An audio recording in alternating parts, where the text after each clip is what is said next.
Fala pessoal, tudo bem?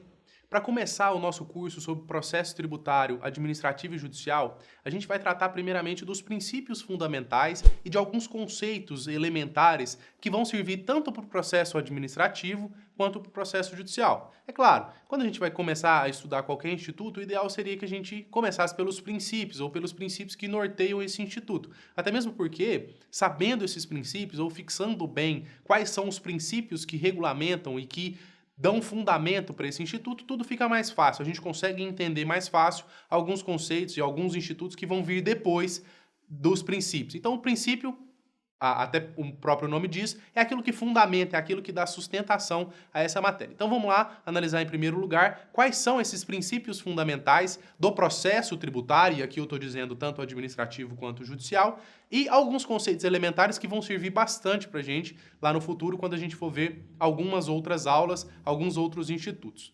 A relação jurídico-tributária, ela é diferente das outras relações, até mesmo existe um ramo específico regulando essas relações. Então ela é diferente das relações de direito civil, ela é diferente das relações de direito penal, ela é diferente das relações de direito comercial, por exemplo, e em razão disso, essa diferenciação da relação jurídico-tributária, ela acaba também por criar uma diferenciação da própria lide tributária. Então, a solução dos problemas oriundos das relações jurídico-tributárias também são diversas. E é essa diferenciação da lide que faz com que surjam os princípios que vão orientar. É basicamente a diferenciação da lide tributária, que precisa de uma regulamentação diferente, que precisa de um aparato judicial e administrativo diferente, é que vão nortear a criação e a adoção desses princípios que a gente vai analisar. Os princípios, obviamente, são vários, mas os basilares, os princípios fundamentais que a gente vai tratar aqui são esses. O primeiro, o princípio da autotutela,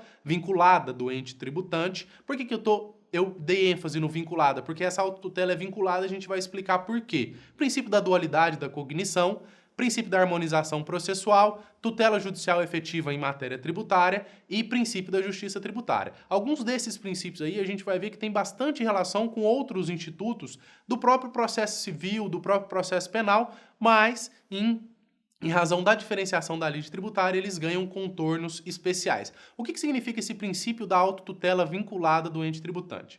Quando o ente está exercendo atividade tributante, por óbvio, ele está exercendo uma atividade administrativa. E no direito administrativo, a gente sabe, existe o princípio da autotutela, ou seja, o próprio ente público pode controlar os seus atos. No direito tributário não é diferente, no processo tributário não é diferente. Só que essa autotutela do Estado, ela é vinculante, ela é vinculada. O Estado deve exercer a autotutela quando for necessário, ele deve controlar os seus próprios atos administrativos quando for necessário. E é isso que esse princípio diz. O princípio regulador aí da autotutela vinculada do ente tributante é: o Estado deve exercer o controle dos seus próprios atos em matéria tributária e esse controle deve estar distrito à legalidade, não é discricionariedade do ente público. O princípio da dualidade da cognição aqui tem uma observação interessante.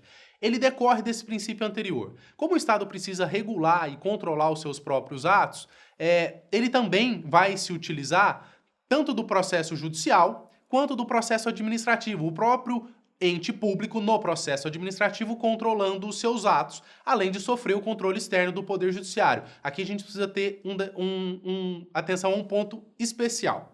Aqui eu não estou falando de dualidade de jurisdição, eu não estou falando de jurisdição administrativa e jurisdição judicial, como a gente conhece, como existem em alguns países na França, por exemplo. Aqui eu estou falando de dualidade de cognição. Duas esferas de controle, uma administrativa, consubstanciada na própria autotutela, e a outra judicial, que é decorrente do próprio artigo 5º, 35 da Constituição, que fala que nada pode ser afastado da apreciação do Poder Judiciário.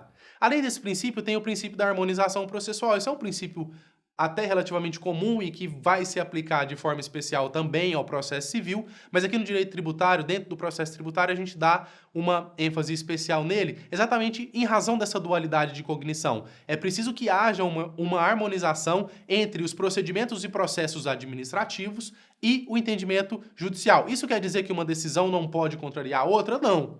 Mas é preciso que haja harmonia, é preciso que seja possível discutir isso, tanto na esfera judicial quanto na esfera administrativa. Uma jurisdição ou uma instância não pode anular a outra, ou não pode afastar a outra. É isso que diz o princípio da harmonização processual. Além disso, a gente tem o princípio da tutela judicial efetiva, esse, inclusive, é um princípio constitucional que rege todo o processo. A tutela judicial tributária tem que ser efetiva quando dentro do Poder Judiciário. O Poder Judiciário tem que dar uma resposta satisfatória aos problemas apresentados a ele. E o princípio da justiça tributária, a lide tributária, serve também para cumprir essas determinações da própria justiça tributária. Como eu tenho uma relação em que o fisco normalmente tem várias prerrogativas e o contribuinte é aquele que, basicamente, vai se defender nos casos de abuso dessas prerrogativas, então a lide tributária tem que corrigir essas injustiças para promover a justiça tributária. Além desses princípios aí, vamos tratar de alguns conceitos elementares. Então, quando eu falar durante o nosso curso de direito tributário material, o que eu estou falando? Eu estou falando das normas de direito material tributário, aquelas que regem a incidência da tributação. Já quando eu estou falando do direito tributário formal, eu estou falando de normas que regulam os procedimentos, a fiscalização, o lançamento, a cobrança administrativa, os procedimentos que envolvem essa incidência. Então, ou seja, o direito tributário material, incidência, como as normas tributárias incidem. Direito tributário formal, por qual procedimento é promovida o instituto da incidência. A lide tributária, quando eu digo lide tributária, eu estou dizendo de resistência. Necessariamente eu estou falando de resistência do contribuinte a uma pretensão do Estado. O Estado pretende recolher o tributo ou pretende aplicar uma penalidade, por exemplo, e o contribuinte resiste a essa ação estatal. A partir daí, eu tenho instaurada a lide tributária, que vai poder ser administrativa ou vai poder ser uma lide judicial. Além disso, quando eu digo direito processual tributário, eu estou dizendo de todas as normas, de todo o conjunto de normas que regulam a solução dessa lide tributária. Entram aqui, dentro do direito processual tributário, as normas de processo administrativo tributário e as normas de processo judicial tributário. Tá certo? Com esses conceitos e com esses princípios bem fixos na nossa mente, a gente parte para as próximas aulas e a partir daqui eu acho que tudo flui melhor se a gente conseguir memorizar bem e entender bem tanto esses princípios fundamentais do processo tributário quanto esses conceitos que a gente acabou de trazer agora. Até a próxima aula.